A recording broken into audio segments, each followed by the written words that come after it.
Hello, welcome back to another Star Citizen video.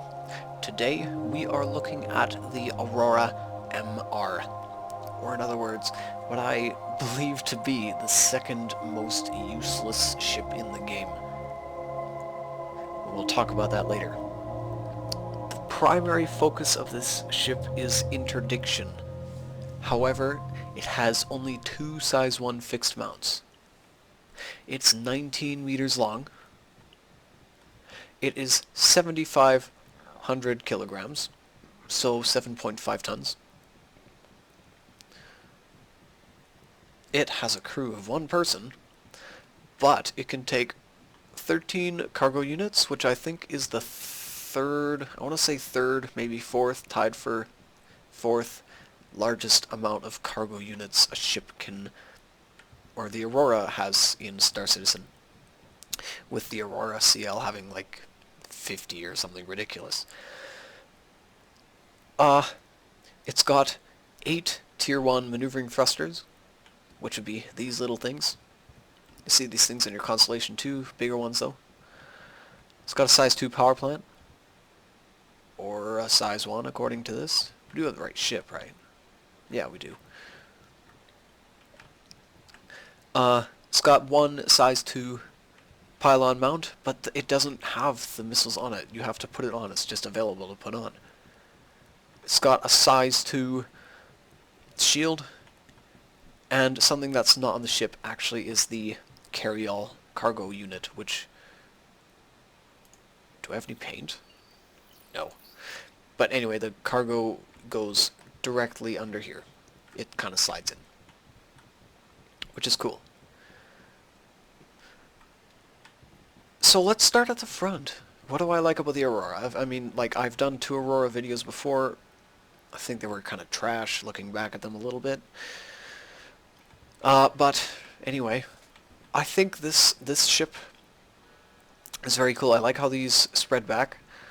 It reminds me a little bit of a praying mantis almost, I suppose, or a grasshopper, if that makes sense. Kind of like the Mustang.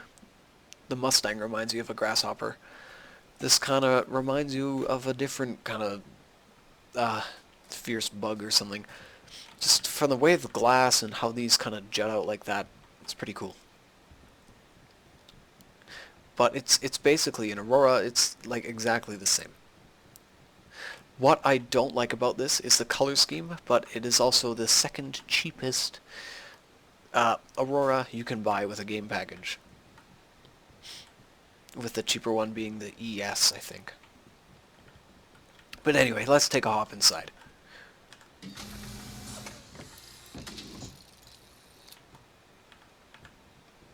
Nice quick animations. So what do we have in here still? Still have these little capsules up here. Presumably something for the power plant or something. Got a bed in the back. Nice rubber floor. And in this one you have the basic seat. Spring-loaded seat, adjust only when occupied. I did not notice that sticker before, probably because the advanced seat would adjust automatically. It's like your cheap car, maybe. I don't know. We don't have any information about that. Probably doesn't matter in the end of the day. Let's hop in the bed.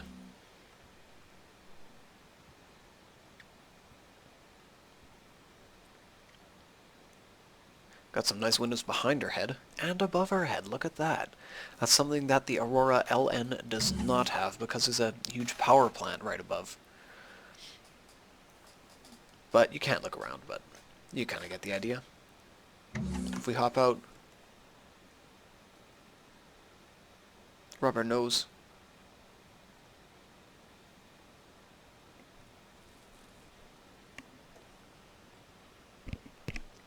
Let's hop in the cockpit.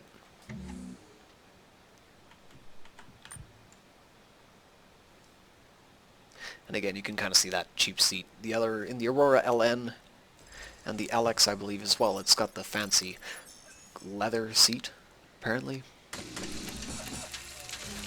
You hear the doors closing. This is exactly the same as the other ones. The viewing angles are identical. You can't see past there because the gun mounts do not grab, apparently. Don't know why, but sure. The screens are in great places still.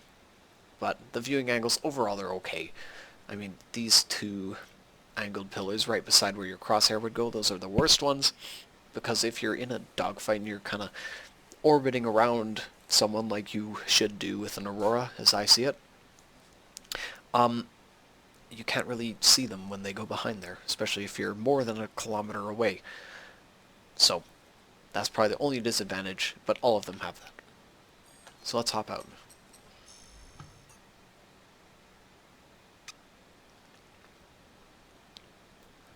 Try to squish. Now this ship has got the coolest door animations, the Aurora that is, not just this one specifically, but they all do. Watch this.